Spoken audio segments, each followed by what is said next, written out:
حضور وہ کلمہ پڑھا دو. نبی نے کلمہ پڑھایا, نبی نے کلمہ پڑھایا اور پھر دھیرے سے کہہ دیا جاؤ مصیبتوں کے لیے تیار ہو جاؤ. کیا کہا؟ جاؤ مصیبتوں کے لیے تیار ہو جاؤ. اور ہماری سوچ کیا ہے کہ مصیبت آئی تھی, مولانا سے ملاقات ہوئی, باپو سے ملاقات ہوئی, مولانا نے بول دیے. کیا بول دیے؟ کیا بولے مولانا نے کہ نماز شروع کر دے. 8 دن سے نماز پڑھ رہا, مصیبت کم نہیں ہوئی الٹی بڑھ گئی. تو مولانا کے پاس میں آتا, مولانا یہ نسخہ کون سا دیا آپ نے؟ اس سے تو مصیبت اور بڑھ گئی ہے. ہاں ہاں, جتنا قریب جاؤ گے اتنا آزمائے جاؤ گے. یہ دستور ہے, یہ اصول ہے کہ جتنا قریب جاؤ گے اتنا آزمائے جاؤ گے. جب دنیا میں تم کسی کو دوست بناتے ہو, دنیا میں جب تم کسی سے پیار کرتے ہو, دنیا میں جب تم کسی سے محبت کرتے ہو, دنیا میں جب تم کسی سے نسبت اور تعلق جوڑتے ہو تو اچھی طریقے سے ٹھونک بجا کر دیکھ لیتے ہو. نہیں دیکھتے؟ رشتہ داری کرنا ہے تو ٹھوک بجا کر دیکھتے ہیں, پارٹنرشپ کرنا ہے تو ٹھوک بجا کر دیکھتے ہیں, تعلقات قائم کرنا ہے تو دیکھتے ہیں, بھاگ تو نہیں جائیں گا. ارے دنیا میں دیکھتے ہو نا ہر طرح سے. تو اللہ کا بھی دستور ہے, قرآن کا بھی دستور ہے, اسلام کا بھی دستور ہے, شریعت کا بھی دستور ہے کہ جب قریب آؤ گے, جب قبول کرو گے تو یاد رکھو آزمائے جاؤ گے. لیکن ڈرنا مت, ڈرنا مت, ڈرنا مت. یہ آزمائش ہے, یہ تمہارا امتحان ہوتی ہے, اور امتحان میں اگر کامیاب ہو گئے تو خدا نے خود کہا. کیا کہا؟ میں اکثر کہتا ہوں قرآن پاک کی وہ آیت کہ اللہ نے کیا کہا, وَلَنَبْلُوَنَّكُمْ بِشَيْءٍ مِّنَ الْخَوْفِ. اللہ یہ کہتا ہے اے ایمان والو, اے ایمان والو, ہم تمہیں آزمائیں گے, ضرور بے ضرور آزمائیں گے. من الخوف, خوف کے حالات لا کر آزمائیں گے. وَلَنَبْلُوَنَّكُمْ بِشَيْءٍ مِّنَ الْخَوْفِ, خوف کے حالات لا کر آزمائیں گے. وَالْجُوعِ, بھوکے رکھ کر بھی آزمائیں گے. ایسا حال ہو جائے گا, مندی ایسے آ جائے گی, مارکیٹ ایسے ٹھپ پڑ جائے گی کہ معاملہ الٹا ہو جائے گا, اور بھوکے رکھ کر بھی آزمائیں گے. وَنَفْسٍ مِّنَ الْأَمْوَالِ, مالوں کا نقصان کر کے بھی آزمائیں گے. اور کیا کہا؟ والانفس, سب سے بڑی آزمائش یہ ہوگی کہ جانیں لے کر بھی آزمائیں گے. تمہاری جانیں لی جائے گی, تمہاری آنکھوں کے سامنے, تمہاری نگاہوں کے سامنے تمہاری اولاد کو قتل کیا جائے گا, شہید کر دیا جائے گا, تمہاری بچیوں کو لوٹ لیا جائے گا, تمہیں مار دیا جائے گا, قتل کر دیا جائے گا. لیکن یاد رکھو ایمان والوں, تمہیں آزمایا جائے گا. کبھی کفریہ کلمات نہ کہنا, کبھی رنج نہ کرنا, کبھی غم نہ کہنا, کبھی برے برے الفاظ مت کہنا. تمہیں آزمایا جائے گا, اور جب تم آزمائش میں, تم امتحان میں پورے کے پورے کھرے اتر جاؤں گے تو اللہ نے یہ حکم دے دیا وَبَشِّرِ الصَّابِرِينَ, اے محمد مصطفیٰ خوشخبری سنا دو ان لوگوں کو جو مصیبتوں پر جمنے والے ہیں, صبر کرنے والے ہیں.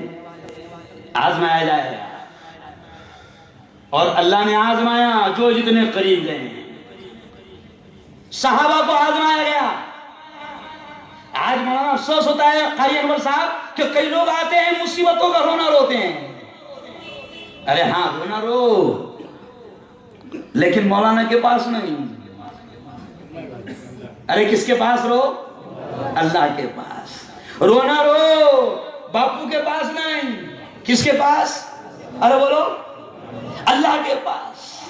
رو, اللہ کے سامنے حالات کو رکھو, مصلی بچھاؤ, 2 رکعت نماز پڑھو, اللہ کے سامنے حالات کو رکھو. اے اللہ ظالم بڑے ظلم کر رہے ہیں, میرے مولا حلب میں, شام میں, میرے مولا عراق میں, افغانستان میں, برما میں, روہنگیا میں, کشمیر میں, آسام میں. اے اللہ ظالم بڑا ظلم کر رہے ہیں, قاتل بڑا قتل کر رہے ہیں. اے اللہ عزتیں لوٹی جا رہی ہے, ایمان والوں کو مارا کاٹا جا رہا ہے. خدایا تو رحم فرما, خدایا تو کرم فرما.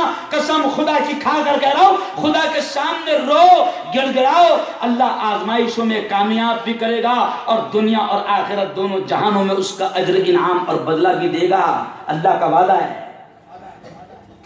اور صحابہ کے واقعات جو آئے ہیں کیوں آئے ہیں؟ اس لیے تو بتائے گئے۔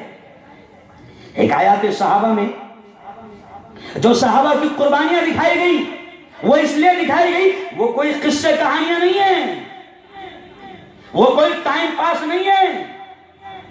نبی کے عاشقوں کو آزمایا گیا، ستایا گیا، مارا گیا۔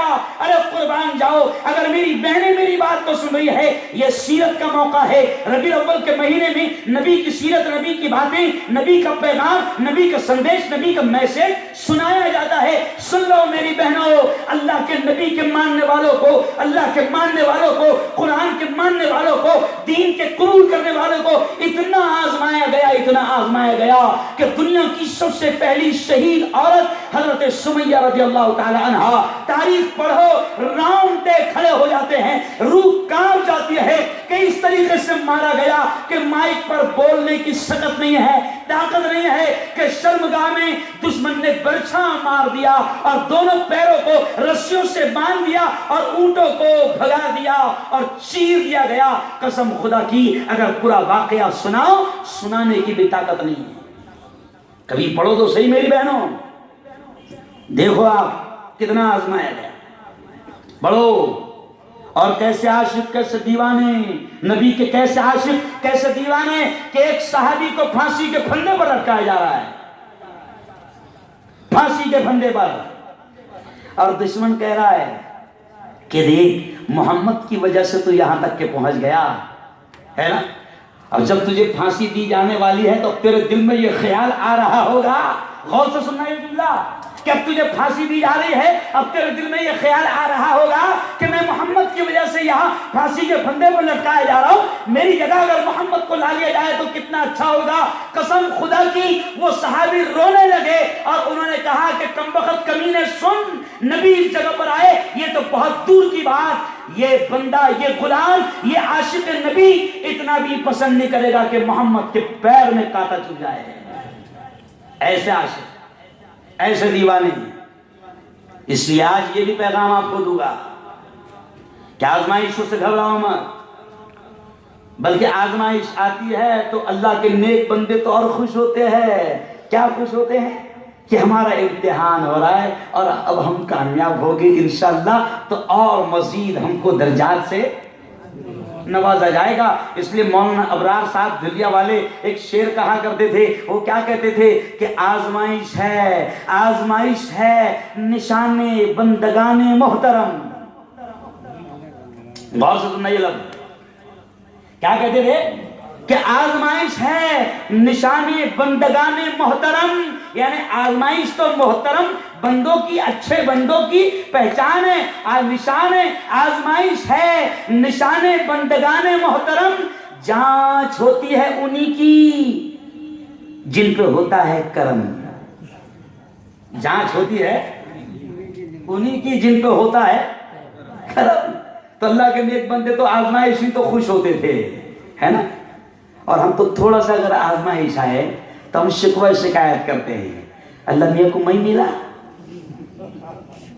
5 وقت کا نمازی ہوں، روزے بھی رکھتا ہوں، زکوٰۃ بھی برابر دیتا ہوں، حج بھی کر کے آیا ہوں، 2-3 عمرے بھی کر لیا، پھر بھی مصیبت میرے پہ آ رہی، اور وہ اس کو دیکھو کم وقت کبھی نماز کو نہیں جاتا، کتنا مستی کر رہا ہے۔